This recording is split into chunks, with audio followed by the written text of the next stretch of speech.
Hello Virgo, thank you for joining me. My name is Anushka and this is your monthly forecast for March 2017. So this is a really intense and big month for you. This month is all about transformation. On a really deep level, it's about transformation, it's about empowerment, self-empowerment, it's about rebirth, it's about the psyche, it's about issues of shared resources, anything to do with like old wounds that have been buried and hidden. That's all going to be coming up this month.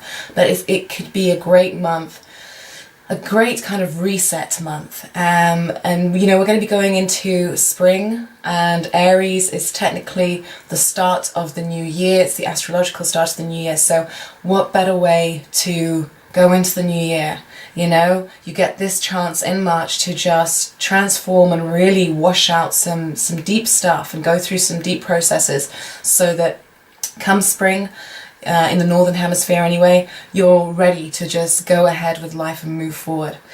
So we start off with, where do we start? So the sun is in Pisces in your 7th house, and I feel like there's been a lot of focus and a lot of thinking and a lot of communicating, because Mercury is here too. There's been a lot of focus and communicating and a lot of energy on your partnerships. If you're in a relationship, there might have been a lot of communication about the relationship. I feel like you've been wanting to get to the bottom of issues that maybe you've been facing again and again with your partner. And there's been a lot of talk about this, and there's been a lot of focus on this. And that's where you start the month with. Now, excuse me. The moon is in your 8th house at the beginning of the month as well. So there is a deep desire and need to resolve and work through any issues that you might have been experiencing in terms of your partnerships and your one-on-one relationships. If you're single, you might be looking at why you attract the kinds of people you attract, or what kind of person that you want, or why it is that you're single. You might be looking at issues surrounding that and thinking about what kind of partner would really be good for you and benefit you.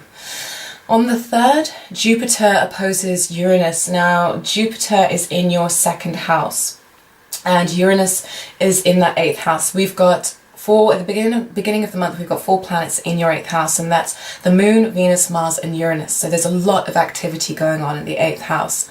And Jupiter's going to be opposing Uranus in the 8th. And with this, I feel like there could be some, your mind may be on some money matters. I think that there could be some expansion, some interesting ideas that could lead to you to bringing in some greater abundance. Jupiter opposing Uranus isn't really that much of a bad thing. I don't consider it that much of a bad thing. Not that there's good and bad in astrology, but you know what I mean. There's things that are more difficult and things that are easier, but Jupiter is a very easy, expansive planet, and I feel like you could have some interesting ideas as to how to expand your finances and maybe doing something different. And could also be to do with shared resources. Something could come up that could benefit you. On the 4th, Venus goes retrograde, and that's one of the big themes of this month. So Venus is in your 8th house, and like I said, this is the house of transformation and of rebirth, of shared resources, of sex, of primal instincts, of the deep psychic nature of human beings. And Venus going retrograde here is asking you to look at the things surrounding love that might have to do with power plays, or where you've given your power away, maybe where you've been overly dominant. It will ask you to also look at the underlying motivations and subconscious drives for things. It might not necessarily be yours. It could be, if you're in a partnership, your partner's. You'll really want to examine and go deep with this retrograde in the 8th house. Really looking at if you've had some, like, say if you or your partner has had some sort of trauma or childhood wounds that have affected the way that you show up in the relationship or the way that they show up in the relationship, you will really want to get to the bottom of these now. You'll want to heal them so that you can move forward and it no longer affects your relationship. If you're single, you'll be wanting to get to the bottom of any wounds, of any negative feelings you've held on to that have affected the relationships and the people you've attracted. And this is a really good time for just clearing up that energy. If there's been any heavy energy surrounding love, this is the time to work through it and release it so you can move forward lighter and with the love relationship that you want, or attracting the people that you want. And this is going to go on until the 15th of April. Venus is going to be retrograde. So yeah, this is going to go on until the 15th of April, but it will enter Pisces. So it will enter your 7th house of relationships. So the theme will still be on relationships. So you will be looking very much at relationships and at wounds that have affected relationships. And I just get the sense that you want to be free of all the old baggage, all the old karma, of anything that stopped you from having the life and the love that you want. You want to be rid of it. And this is a great month for working through that, because like I said, it's a month of transformation. So that's great energy to work with. It's really funny because I'm noticing, talking about this and talking to you about the 8th house, my voice has gotten a bit thicker and heavier. I feel a bit heavier. I can almost feel the baggage of this house. And I can feel the depth of what it is that I feel like you've been carrying. It's a strange sensation. Right, okay, so on the 10th, Mars moves into Taurus. And so it goes from the 8th house where it has been. So you've been driven, you know, over the last month and a half, you have been maybe experiencing, it could be that you've been having, what are they called? Knee-jerk reactions that are reactions from past wounds and things like that. And they've made you go into, well, why do I behave like this? What's going on with me? It could be that there's been issues to do with power struggles and stuff like that. So you've been dealing with this for quite a while now. But now the nice thing is, by the 10th, Mars is going to move into Taurus, so it's going to lighten that a little bit. Your drive is going to be more looking for adventure and looking for expansion and you know, a bit of a lighter feeling, a bit more excitement. And so that's nice. That takes the edge off of this month in terms of all the transformation that's involved. On the 11th, Mercury, which is your ruling planet, is conjunct Chiron, and that's in your 7th house. So Chiron is the wounded healer. It's where we can sometimes have the most amount of trouble healing ourselves. So it could be that something happens on this day, if you're in a relationship, that highlights a wound from long, long ago. And that's ultimately a positive thing, because you can use it to heal. You can, if you use this energy wisely, you can speak to your partner, maybe communicate about what's hurt you. It could be that somebody comes back into your life, because Venus is retrograde. Someone might come back into your life and remind you of an old wound. It could be an ex-lover.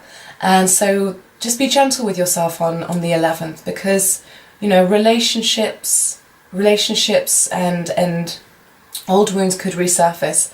And it's a good time to heal that if you can.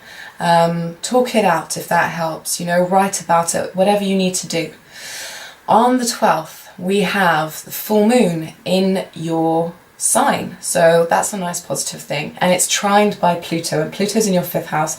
So although we've had what feels like quite heavy stuff, we've now got the full moon in your sign, and it's being supported by Pluto, and that's in the 5th house, and it's giving loving, fun energy. So something's lightened. It could be that what came up the day before leads to a feeling of release, and it ends in a culmination, you being able to put something to bed, and it heals something, because Pluto and the moon, that can be a very healing combination. So it could be that on the 11th, that Chiron aspect has helped bring up something that you needed to heal, and now you can put it to bed.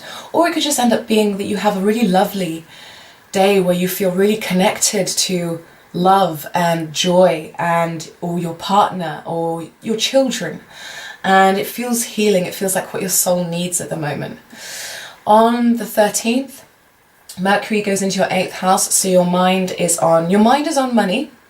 It is on money. It's also, once again, on transformation. It's on, you're quite psychic this month. You know, you might have the ability, especially with Mercury now in this house, you might have the ability to really penetrate beneath the surface, to see past what people tell you, to really read them, you know, be very aware of what's going on with them and with yourself.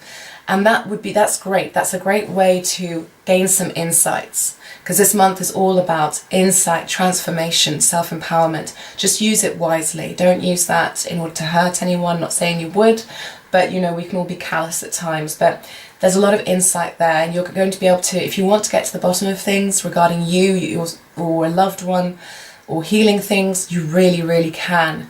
Any issues you might have had with jealousy or with sex or shared resources or anything like that, this is a time when they can be worked through and they can just be washed out. I really feel like this is a cleansing period for you. It's a really cleansing month. On the 17th, we've got... Sorry about that, Virgo. My battery ran out on my camera, so I'm having to do this now on my phone. So hopefully the image quality is okay. Sorry if it's not. So where was I? On the 17th, right. So on the 17th, we've got the Sun, which is in your 7th house of relationships, and that is squaring off with Saturn at 27 degrees, and Saturn is in your 4th house of home. There could be some sort of a conflict or a tension between you and a loved one if you live with them. That could affect your home life. It could be a disagreement around home. There just could be something that's surrounding your home environment and a loved one. So just watch out for that. I will say though that later on in the month, on the 29th, we have Mercury trine Saturn at 27 degrees, and I feel like there you get maybe a bit of a closure and a clearing up of whatever might happen on the 17th. Okay, so on to the 20th. So Sun enters Aries on the 20th, so it goes into your 8th house, and this is, once again, this is more energy into transformation. This is more energy into what's underlying everything. You know, you're going to have really strong instincts and hunches, and your primal emotions like love, fear, hate, passion, all of those things, they're going to be heightened. So be mindful of that. But like I said before, it's a great time to work through things and to really, I think self-empowerment is a key thing this month for you. So it's about stepping into your own power and not having to take anyone else's away from them, not being a doormat, but stepping into your own power. And with that Sun moving into the 8th house, I think that's something that you can really harness and do, you know, especially with the healing work that you might be doing there. On the 25th, we've got a nice aspect, Sun conjuncts Venus in your 8th house. So this could be some sort of healing. It could be realizing what you're worth. It could be realizing who you really are, and that you are worthy, and that you're just as important as any other human being. So this could be a really nice healing time. I feel like you're going to understand. You're going to start to comprehend just how powerful you are as a being here. I really do, and I think this is going to be great, because once you do this work in the 8th house, you can then step into the 9th house where you can expand and make plans and travel, or you know, whatever you want to do, make plans, expand. You can then push it into the 10th house of career, and then the 11th house of friendships and networking and groups of people. So this is really good work that's going to set you up for a while now.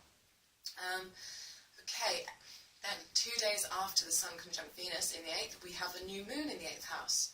So this is a new beginning. So all this work you've been doing, all of this like transformation, all of this understanding of your own power. You're getting new beginnings now in this area.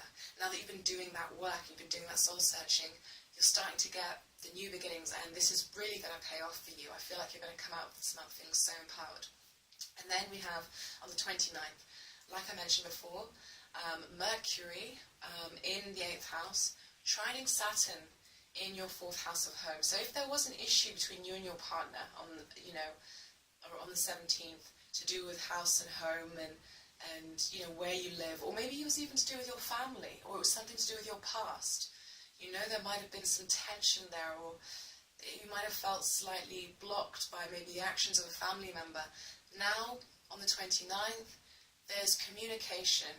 There's communication to do with this matter. There's clear communication, and it's supporting you. It's supporting your stability, your sense of grounding and home, and that's a really positive thing, and that's at 27 degrees. On the 31st, we finish the month off with Mercury entering into the 9th house, so it's following Mars. So now, after doing all of this deep soul searching and all these kinds of things, you're now starting to feel like, okay, I've done the deep work, I've done the dirty work. Now I've cleansed whatever I need to cleanse, and now I can look into expanding, and where am I going to go next? You're getting ready for adventure and expansion, and maybe even higher education or travel. And so that's great. I think it's going to be a really interesting month for you. And it will be probably intense, but I think if you can understand that it's about your own self-empowerment and transformation, and just stepping into really being you on your terms, then, and if you can do that with love and compassion, I think you will be set. I think you'll be great. And your intuition is going to be so strong and so high. Your hunches are just going to be so accurate. It's going to be insane. So I think it's going to be a fantastic month for you. Thank you so much for watching, Virgo. And before you go, I would just like to let you know that I'm giving away 4 free readings this month. And all you have to do is click this little link somewhere here, and you can tell me what kind of reading you'd like. They're all listed on my site. Enter your details, and you'll be entered into a draw on the 15th of March, and I will choose 4 people, and you will get a free reading from me, and that will be over the course of either this month or next, depending on our schedules. And it's just my way of introducing myself to the YouTube community, because I'm a new astrologer here, so I thought it might be just nice to give something and say hi. So thank you so much for watching. Yeah, have a wonderful month. Really do. Okay, much love. Take care.